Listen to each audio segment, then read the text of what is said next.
The Korean Peninsula, a region long accustomed to simmering tensions, witnessed a dramatic escalation in recent months.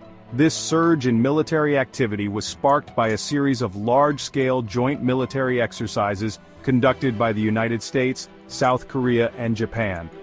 These exercises, dubbed Freedom Edge 24-2, were unprecedented in their scale and scope, involving thousands of troops, sophisticated warships, and cutting-edge aircraft. The exercises were designed to simulate a coordinated response to a North Korean attack, encompassing a wide array of military operations. These included ballistic missile defense, air defense, anti-submarine warfare, maritime interdiction, and even defensive cyber training. The message from Washington, Seoul, and Tokyo was clear. They were prepared to present a united front against any aggression from Pyongyang. The timing of these exercises was particularly noteworthy, coming at a time when North Korea has ramped up its own military provocations. Pyongyang has conducted a series of missile tests in recent months, including the launch of an intercontinental ballistic missile that flew over Japan. These tests have been widely condemned by the international community as reckless and destabilizing. The Trilateral exercises were met with predictable fury from North Korea, which viewed them as a direct threat to its security. Pyongyang accused the US and its allies of pushing the Korean Peninsula to the brink of nuclear war. The exercises, North Korea argued, were nothing more than a rehearsal for an invasion.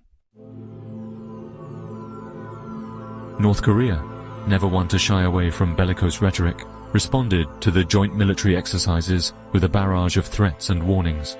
Kim Jong-un's regime accused the US, South Korea, and Japan of deliberately provoking a confrontation and vowed to retaliate with overwhelming force. Pyongyang warned that the Korean Peninsula was on the verge of a nuclear conflict, a chilling reminder of the devastating potential consequences of miscalculation. In a series of fiery statements, North Korean state media declared that the country's armed forces were on high alert, ready to respond to any aggression. Pyongyang claimed that it was prepared to launch a preemptive strike if it perceived an imminent threat.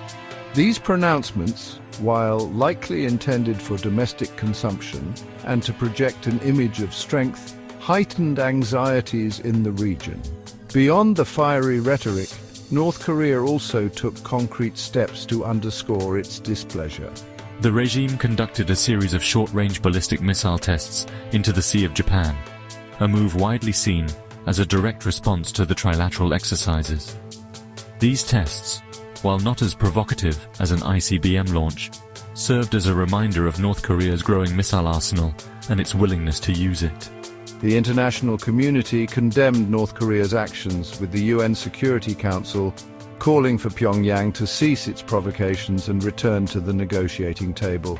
However, North Korea remained defiant, insisting that it was acting in self-defense.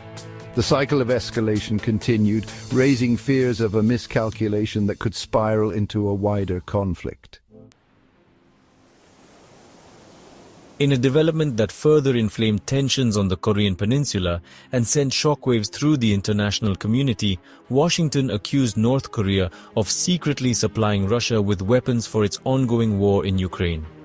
US intelligence officials claimed that Pyongyang was sending artillery shells and other munitions to Moscow, providing a much-needed lifeline to the Russian military, which has been bogged down in a grinding war of attrition. These accusations, if true, would represent a significant escalation in North Korea's involvement in the conflict and could have far-reaching consequences.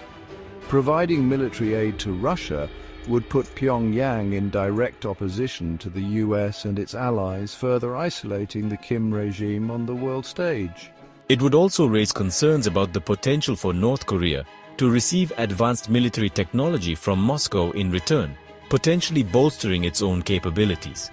North Korea vehemently denied the allegations, dismissing them as groundless rumors fabricated by the US to justify its hostile policies. However, US officials insisted that they had credible intelligence to support their claims. They pointed to satellite imagery and other evidence that they said showed North Korean cargo ships transferring weapons to Russian vessels. The international community expressed deep concern over the allegations, with many countries calling for a thorough investigation. The UN Security Council held an emergency meeting to discuss the issue, but no consensus was reached on how to respond. The US imposed new sanctions on North Korea in retaliation for its alleged arms shipments, but it remained unclear whether these measures would have any impact on Pyongyang's behavior. The specter of a Russia-North Korea arms deal. Seoul has voiced growing concerns over a potential arms deal between the two countries. South Korean intelligence warned that Moscow and Pyongyang were negotiating for North Korea to supply Russia with weapons.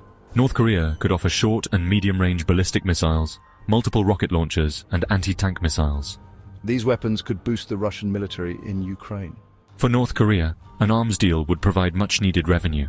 Sanctions have crippled the North Korean economy, and the regime is desperate for hard currency. An arms deal would also cement the alliance between Moscow and Pyongyang. Both countries see each other as natural partners against the US-led international order.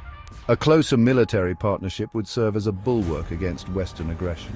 The US and its allies condemned the potential deal, warning of severe consequences for international security. Section 5. Regional Ramifications, Navigating the Geopolitical Minefield. The escalating tensions on the Korean Peninsula have profound implications for regional security, particularly for South Korea and Japan. Both countries are within striking distance of North Korea's growing missile arsenal, and they are acutely aware of the devastating consequences of a potential conflict. For South Korea, the situation is particularly precarious. The country is still technically at war with North Korea, and the two Koreas are separated by a heavily fortified border. Any escalation of tensions could quickly spiral out of control, potentially leading to a devastating conflict that could claim millions of lives. Japan, too, is deeply concerned about the situation on the Korean Peninsula. North Korea has repeatedly test-fired missiles over Japanese territory, demonstrating its ability to strike the Japanese archipelago. Tokyo has responded by bolstering its military capabilities and strengthening its alliance with the United States. The escalating tensions on the Korean Peninsula have also exacerbated existing geopolitical fault lines in the region. China, North Korea's closest ally, has been reluctant to pressure Pyongyang, fearing that doing so could destabilize the regime and lead to chaos on its border. This has put Beijing at odds with Washington and its allies, who are pushing for a tougher stance against North Korea. The situation is further complicated by the growing rivalry between the United States and China. Both countries see the Korean Peninsula as strategically important, and they are vying for influence in the region. The escalating tensions on the Korean Peninsula have become yet another flashpoint in the increasingly contentious relationship between the world's two superpowers. Section 6. Global Shockwaves. The Korean Crisis and International Security. The Korean Peninsula, once a regional concern, has emerged as a global flashpoint, with the potential to draw the world into a wider conflict. The escalating tensions fueled by military exercises, accusations of arms deals, and bellicose rhetoric have far-reaching consequences for international peace and security. The possibility of a nuclear-armed North Korea, increasingly isolated and unpredictable, poses a direct threat to global security. Pyongyang's continued development of its nuclear and ballistic missile programs, coupled with its willingness to engage in provocative actions, has raised alarm bells in capitals around the world. The crisis has also exposed the limitations of the international community's ability to address complex security challenges. The United Nations Security Council, often divided on key issues, has struggled to find a cohesive response to North Korea's provocations. Sanctions, while intended to curb Pyongyang's nuclear ambitions, have had limited impact and have instead exacerbated the humanitarian crisis within the country.